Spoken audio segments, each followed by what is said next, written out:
शुक्रवार के दिन अगर शंकर के मंदिर में जल चढ़ाया जाए तो नारी का अखंड सौभाग्य होता है। दुनिया का कितना भी दरिद्र व्यक्ति हो, चाहे दुनिया का कोई व्यक्ति ऐसा हो जिसका कभी व्यापार चलता ही नहीं, उसने 50 बार बदल के देख लिया, फैक्ट्री चली नहीं रही, जिस काम को करने के लिए जाते हैं वो काम टल जाता है, आज की जगह कल, कल की जगह परसों, परसों की जगह नरसों, काम होता ही नहीं। शुक्रवार के दिन बेलपत्री के वृक्ष के नीचे एक नियम वो अगर अपनी जिंदगी में बना ले, प्रदोष काल में, प्रदोष के समय पर बेलपत्री के वृक्ष के नीचे एक बार जाकर नमन करना और प्रदोष काल में शंकर भगवान के मंदिर में दिया लगाना, ये दो चीजें अगर वो 3 महीना भी लगातार कर ले तो उसके जीवन में कभी कोई समस्या आ ही नहीं सकती, कोई दुख आ ही नहीं सकता। शुक्रवार के दिन बेलपत्री के वृक्ष के नीचे बैठकर घृत का दिया लगाकर शरीर में जो रोग है उसका स्मरण कर कर शंकर जी से विनय कर कर, हे भोलेनाथ, आपने शुक्र देवता को संजीवनी मंत्र दिया है, तो क्या आप मेरे को वो मंत्र प्रदान नहीं करोगे? मेरे रोग, मेरी बीमारी, मेरे दुख को आप नहीं हरोगे? शिव से कहो, ये शरीर आपने दिया है और भजन करने के लिए दिया है, स्मरण करने के लिए दिया है, कीर्तन करने के लिए दिया है, तो संभालोगे भी आप। और बेलपत्री की ओर मुख कर घी का दिया लगाकर महामृत्युंजय मंत्र का स्मरण कर लेने पर धीरे धीरे धीरे धीरे धीरे धीरे वो रोग समाप्ति की ओर आता चलेगा। कभी शिव मंदिर में जल चढ़ाने का मौका मिले और आप शंकर जी के मंदिर में जल चढ़ाने के लिए जाएं, तो केवल जल चढ़ाकर वापस मत आना, केवल बेलपत्र चढ़ाकर वापस ना आना, दिया लगाकर वापस ना आना। आते आते बाबा भोलेनाथ जी से ये भी पूछ कर आना, बाबा आप मंदिर में बैठे रहते हो, बहुत दिन हो गए आपको बैठे बैठे, चलो आज मैं आपको मेरे। आप अगर कहीं जा भी नहीं सकते तो शिव तत्व कहता है कि अपने घर में बैठकर भगवान शंकर की अविरल भक्ति को धारण करो। इतना आप शिव को याद करोगे उतना उतना आपकी जिंदगी का दुख कटेगा। शिव महापुराण में कथा आती है कि माता सती यज्ञ की अग्नि में कूदकर अपने प्राणों को त्याग दिया।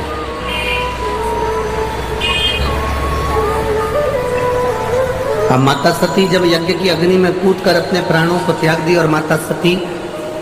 प्राणों को त्यागने के बाद भगवान शिव ने जब देखा कि माता सती के प्राण जा रहे हैं, पर सती ने बहुत बड़ी गलती कर दी।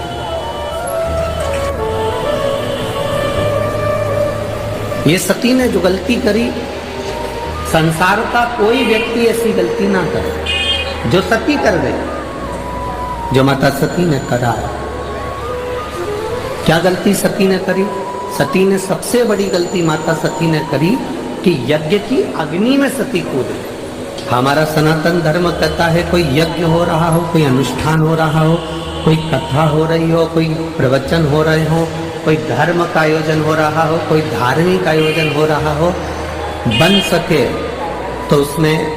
प्रयास करना कि अपने हाथ को आगे बढ़ाकर उस यज्ञ को पूर्ण कराने का प्रयास करना, अपना टांग, अपना पांव उसमें मत अड़ाना, नहीं तो सती जल जैसे जलकर भस्म होना पड़ सकता है। माता सती ने एक गलती कर दी कि यज्ञ के कुंड में माता सती चली। घर में संपदा की कमी होती है, जिसके घर में कर्जा बढ़ जाता है, लक्ष्मी नहीं आती, बहुत टेंशन की जिंदगी जीता है मनुष्य, व्यापार चल नहीं रहा, बहुत तकलीफ का जीवन चल रहा होता है, तो आज भी नियम है महाराज, इस सोमवार, शुक्रवार, ये 2 बार ऐसे हैं, इन 2 बार को यदि कटोरी में थोड़ा सा शहद रखकर, मधु रखकर, यदि लक्ष्मी जी का स्मरण किया जाए और माता लक्ष्मी जी का स्मरण कर कर एक लाल पुष्प उस कटोरी के सम्मुख में माता लक्ष्मी का नाम लेकर रखा जाए और बाद में वही शहद, वही मधु और वही पुष्प सोमवार का दिन और शुक्रवार के दिन लक्ष्मी का पूजन कर कर, स्मरण कर कर, दूसरे दिन शुक्रवार के दिन पूजन करें, शनिवार के दिन उस मधु का, उस पुष्प का विसर्जन करें, सोमवार के दिन पूजन करें लक्ष्मी जी का स्मरण कर कर, और मंगलवार के दिन अगर विसर्जन करें, 5 या 7 सोमवार या शुक्रवार को यदि आप मधु का भोग लक्ष्मी जी को लगाना प्रारंभ कर दें, शिव का नाम स्मरण कर कर, तो उसके घर में कभी संपदा की कमी नहीं होती, लक्ष्मी उस संपदा को बढ़ाती है। बहुत बीमार रहती है। एक लोटा जल के कलश में थोड़ा सा इत्र डालकर शंकर को जब समर्पित करते हैं, तो महाराज घर में अगर कोई व्यक्ति बहुत रोगीला है, बहुत रोगीला, तो शिव महापुराण, स्कंद पुराण का यह भाव याद करिए कि 1 लोटे पानी में इत्र मिलाकर, जल में इत्र मिलाकर, बहुत रोगीला व्यक्ति, बहुत बीमार व्यक्ति है, 1 लोटा पानी उसका हाथ का स्पर्श कराकर शंकर को चढ़ाना प्रारंभ कर दीजिए। महाराज केवल 5 या 7 दिन चढ़ाओ, और वो 7 दिन के बाद में उस बीमार व्यक्ति का क्रम देखिए कि उसमें कितना आराम लगे। जल वर्णन किया शिव महापुराण में तो कि बेलपत्री का जो फल होता ना, बेल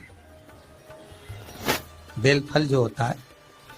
कहते हैं अगर किसी व्यक्ति के यहाँ लक्ष्मी की कमी होती है, संपदा की कमी होती है, जिसके यहाँ पैसा नहीं आता, धन नहीं आता, तो बेल का जो फल होता है, बेलपत्री का जो फल होता है, उस फल के गूदे को, बेलपत्री के फल का गुर्दा निकाल लो, सुखा लो, गाय के घी में उसको डुबो लो, और शुक्रवार के दिन माता लक्ष्मी के लिए अग्नि में आहुति दीजिए। महाराज शाम के समय पर सूर्यास्त के पहले ये जो आहुतियां हम बेले के गुर्दे के फल की गाय के घी में डुबोकर माता लक्ष्मी और भगवान विष्णु के नाम से देते हैं, महाराज 2 या 3 शुक्रवार करोगे, लक्ष्मी की कभी कमी नहीं आती, संपदा बढ़ती है। एक प्रयोग और कर कर देखना, कभी अगर मौका मिले आपको तो प्रयोग कर कर देखिए। लिंग पुराण के अंदर लिखा हुआ है, शिव पुराण में, लिंग पुराण में और स्कंद पुराण में कहा गया है कि अगर किसी ने बेले के फल का अगर थोड़ा सा भी गुर्दा पाया है, बेले के फल को खाया हो, या बेल का रस पिया हो, या बेल के फल का जूस पिया हो, अगर वो व्यक्ति का अनायास किसी कारणवश प्राण भी छूट गए हो, तो शिव महापुराण की कथा कहती है कि 27 दिन तक वो बेल के फल का रस उसके नस नस में रहता है, तो उस व्यक्ति को यम नहीं छूते, वो कैलाश पर निवास करता है। मर भी जाता है तो अधोगति में नहीं पड़ता, नरक नहीं भोगता, वो बैकुंठ पद का कामी हो, बैकुंठ का निवासी।